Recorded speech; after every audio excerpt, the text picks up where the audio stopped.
পিসির performance improve করার জন্য অনেক কিছু আপগ্রেডের কথা বললেও একটা পার্টসকে আমরা অনেকে ওভারলুক করি, আর সেটা হচ্ছে স্টোরেজ। স্টোরেজ কিন্তু আপনার পিসির পারফরমেন্সে বড় একটা ভূমিকা পালন করে।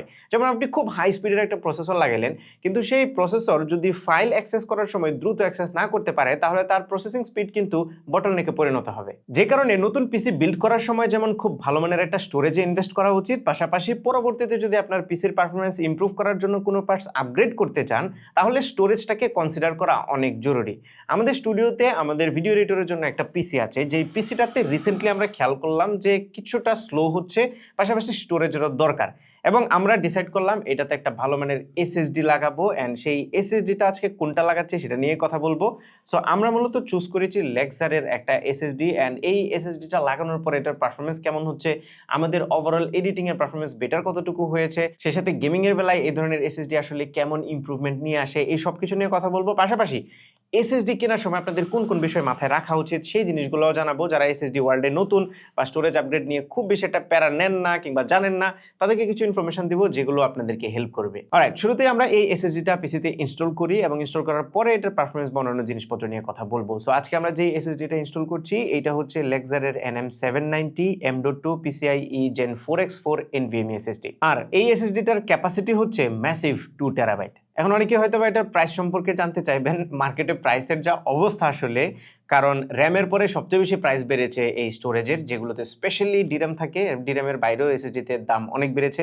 সো দাম নিয়ে আমরা ভিডিও শেষে আপনাদেরকে জানাবো। আপাতত আমরা এসএসডির ডিটেলটা নিয়ে একটু কথা বলি। আর এটা রেগুলার সাইজের একটা এসএসডি, মানে 2280 সাইজের, যেটা আমরা নর্মালি দেখে থাকি। এটা একটা M.2 ফর্ম ফ্যাক্টরের এসএসডি। এটা PCIe Gen 4x4 টাইপের হওয়ার কারণে এটার থিওরিটিক্যাল ব্যান্ডউইথ হচ্ছে আপ টু 8000 Mbps।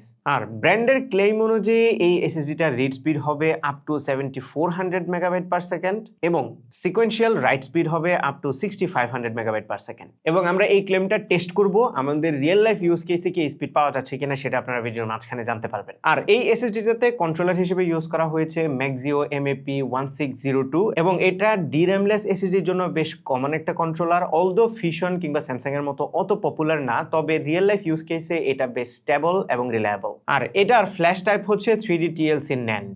আর এই এসএসডিটার রেটেড MTBF বা মিন টাইম বিটুইন ফেইলিওর ভ্যালুটা হচ্ছে 1.5 মিলিয়ন আওয়ার্স। এটা যারা জানেন না, এটা মূলত একটা এসএসডির নর্মাল ইউসেজে কত ঘন্টা পর্যন্ত চলবে সেই লাইফ স্প্যানটার একটা এস্টিমেশন দেওয়া হয়, এন্ড 1.5 মিলিয়ন আওয়ার্স একটা ডিসেন্ট নাম্বার। আর এই এসএসডিটার TBW রেটিং হচ্ছে 1500 TBW 2 টেরাবাইট এসএসডির জন্য। এবং এটা যদি আমরা রিয়েল লাইফ ইউজ কেসে একটু ট্রান্সলেট করি, তাহলে আপনি যদি 800 GB করে পার ডেতে ডেটা রিড রাইট করেন, তাহলে আপনার 5 বছর সময় লাগবে এই TBW-টা ফুল করতে। আর এই TBW-টা হচ্ছে মূলত কি পরিমাণে ডেটা একটা এসএসডি-তে রাইট করার পরে সেটা আনরিলায়েবল হয়ে যায়, সেই মেট্রিক্সটাই মূলত এই TBW দিয়ে মেজার করা হয়। TBW means terabytes written.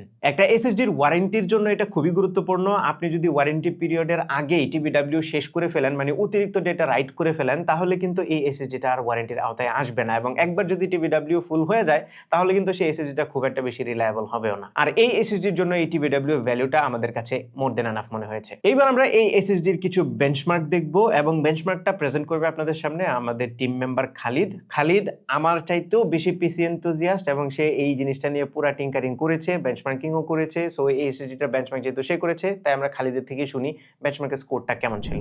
তো চলুন বেঞ্চমার্ক এবং টেস্টিং সম্পর্কে জেনে নেওয়া যাক। আমরা বেঞ্চমার্ক করেছি মোস্ট কমন টুল ক্রিস্টাল ডিসমার্ক দিয়ে, যেখানে আমরা রিড স্পিড পেয়েছি up to 7400 megabyte per second, যেটা তাদের ক্লেম করা স্পিডের সমান। আর রাইট স্পিড পেয়েছি 6427 মেগাবাইট পার সেকেন্ড, যেটা তাদের ক্লেম করা স্পিড থেকে কিছুটা কম।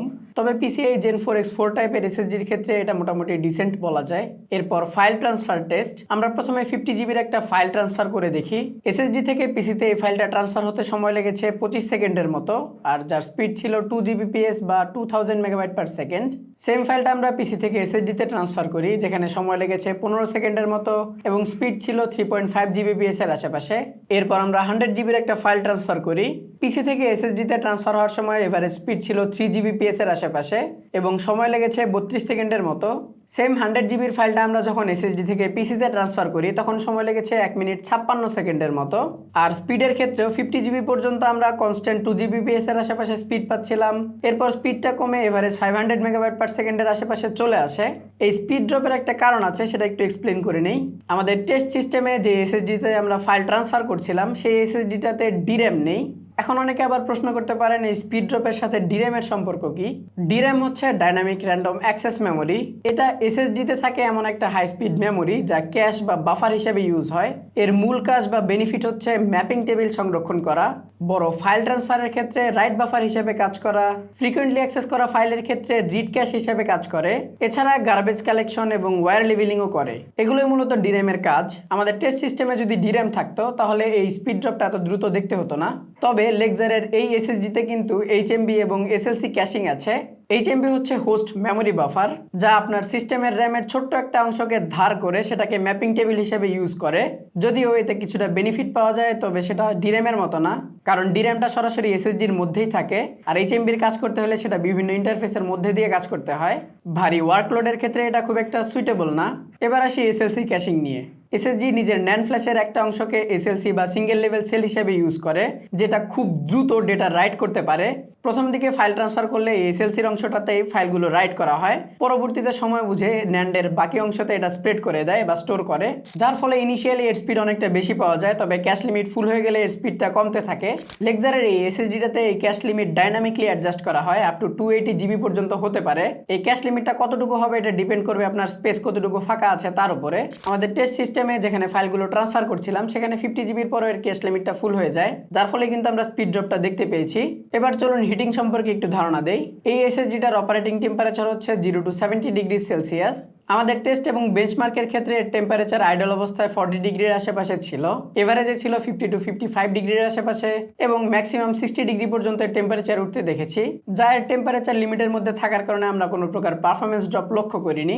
এখন আসি রিয়েল ওয়ার্ল্ড ইউজ কেসে এটা কোন কোন ক্ষেত্রে আপনি ইউজ করতে পারবেন সে সম্পর্কে।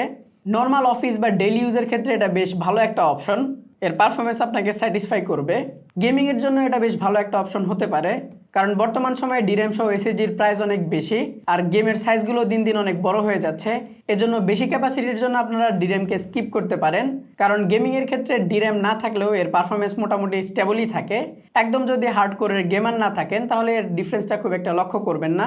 আমরা Valorant, GTA 5, red dead redemption 2 এবং ফরজা হরাইজনের মতো গেমগুলো এই এসএসডিতে ট্রাই করে দেখেছি, পারফরমেন্স অন পয়েন্ট ছিল, কোনো প্রকার ড্রপ বা হিকআপ আমরা লক্ষ্য করিনি। এরপর আরেকটা মেজর পার্ট হচ্ছে কন্টেন্ট ক্রিয়েশন। কন্টেন্ট ক্রিয়েশন বা ভিডিও এডিটিং এর জন্য যদিও ডিরেম সহ এসএসডি প্রিফার্ড, তারপরে এটা বেশ ভালো একটা অপশন হতে পারে। তবে যদি প্রচুর বড় সাইজের প্রজেক্ট বা ফাইল নিয়ে কাজ করতে হয়, যেমন 200 জিবি প্লাস প্রজেক্ট ফাইল বা এই টাইপের কাজ যদি করেন, তাহলে ফাইল ট্রান্সফারের ক্ষেত্রে কিছুটা হিকআপ লক্ষ্য করবেন, কারণ এর ক্যাশ লিমিট ফুল হয়ে এর স্পিডটা ড্রপ করতে পারে। কিন্তু যদি প্রজেক্টের সাইজ 50 জিবি বা 100 জিবির মধ্যে থাকে তাহলে এই ইস্যুটা খুব একটা ফেস করবেন না, মোটামুটি ভালোভাবে হ্যান্ডেল করতে পারবে। অলরাইট, আশা করি এই এসএসডিটার বেঞ্চমার্ক, এটা ট্রান্সফার স্পিড এবং হিটিং পারফরমেন্স নিয়ে আপনাদের ক্লিয়ার একটা আইডিয়া হয়েছে। এখানে একটা গুরুত্বপূর্ণ বিষয় আপনাদেরকে জানিয়ে দিই, সেটা হচ্ছে এই এসএসডিটা আপনার পিসির সাথে কম্পিটেবল কিনা এটাও কিন্তু আগে দেখে নিতে হবে। তার মানে আপনার মাদারবোর্ডে Gen 4 সাপোর্ট করে কিনা, তাহলেই কিন্তু আপনি Gen 4X এর স্পিডটা পাবেন। যদি সাপোর্ট না করে, ফর এক্সাম্পল আপনার মাদারবোর্ড যদি Gen 3 এর হয়, তাহলে কিন্তু আপনি স্পিড ওই Gen 3 এর মতোই পাবেন। সেই সাথে আপনি এই এসএসডিটা থেকে কোন ডিভাইসে ফাইল ট্রান্সফার করতেছেন কিংবা কোন ডিভাইস থেকে এই এসএসডিতে ফাইল ট্রান্সফার করতেছেন সেটার উপর ডিপেন্ড করেও কিন্তু স্পিডে তারতম্য আসবে। সো আপনি একটা স্লো হার্ড ডিস্ক থেকে যদি এই এসএসডিতে ফাইল ট্রান্সফার দেন বা এই এসএসডি থেকে যদি ওই হার্ড ডিস্কে ফাইল ট্রান্সফার দেন, তাহলে কিন্তু স্পিড অনেক কম পাবেন। এটা স্বাভাবিক, এই জিনিসটা জাস্ট মাথায় রাখবেন। অলরাইট, কনক্লুশনে যাওয়ার আগে আরেকটা গুরুত্বপূর্ণ ইনফরমেশন দিয়ে নিতে চাই। এই এসএসডিটা কিন্তু 5 বছরের ওয়ারেন্টি সহ আপনারা অফিশিয়ালি কিনতে পারবেন, কারণ বাংলাদেশে লেক্সারের অফিশিয়াল ডিস্ট্রিবিউটর হচ্ছে গ্লোবাল ব্র্যান্ড। সো আমাদের সাইড থেকে এই এসএসডিটা রিকমেন্ডেড থাকতে পারে, কারণ আমাদের টেস্টে আমরা এটা যে পারফরমেন্স পেয়েছি এবং এটা যে স্পিড পেয়েছি সবকিছু মিলে আমাদের কাছ থেকে এটা রিকমেন্ডেড থাকতে পারে। না, এই মুহূর্তে এসে আপনারা সবাই হয়তো বা খুব বেশি জানতে চাচ্ছেন এই এসএসডির প্রাইস কত। ওয়েল, প্রাইসটা নিয়ে আপনাদেরকে এই মুহূর্তে আমি কোনো আইডিয়া দিচ্ছি না, বিকজ প্রাইস এত পরিমাণে আপ ডাউন হচ্ছে যে আজকে আমি একটা প্রাইস বলবো, কালকেই দেখবেন ওটা চেঞ্জ হয়ে গেছে।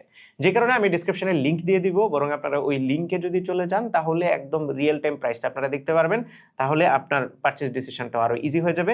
তবে এই মুহূর্তে আমরা যে পরিস্থিতিতে ভিডিওটা বানাচ্ছি সেই পরিস্থিতিতে ডিরেমলেস এই এসএসডিটা আমাদের কাছে মনে হচ্ছে অ্যাপ্রোপ্রিয়েট। সো বাকিটা আপনার চয়েস, আপনি যদি আপনার পিসি আপগ্রেড করতে চান কিংবা নতুন পিসি যদি বিল্ডও করতে চান, তাহলে লেক্সারের এই NM790 NVMe M.2 SSD-টা কনসিডার করতে পারেন, যেটা আপনার পিসিতে আশা করি ভালো একটা পারফরমেন্স বুস্ট দিবে। এই ছিল আমাদের আজকের ভিডিও। আশা করি ভিডিওটি আপনাদের ভালো লেগেছে। যদি ভালো লেগে থাকে তাহলে ভিডিওতে একটা লাইক দেবেন, কমেন্ট করে জানাবেন কেমন লাগলো। আপনার ফ্রেন্ডদের সাথে শেয়ার করতে একদমই ভুলবেন না। আমাদের পেজে ফলো এবং চ্যানেলে সাবস্ক্রাইব করতে মাস্ট। দেখা হবে পরবর্তী ভিডিওতে। Till then take care. আসসালামু আলাইকুম।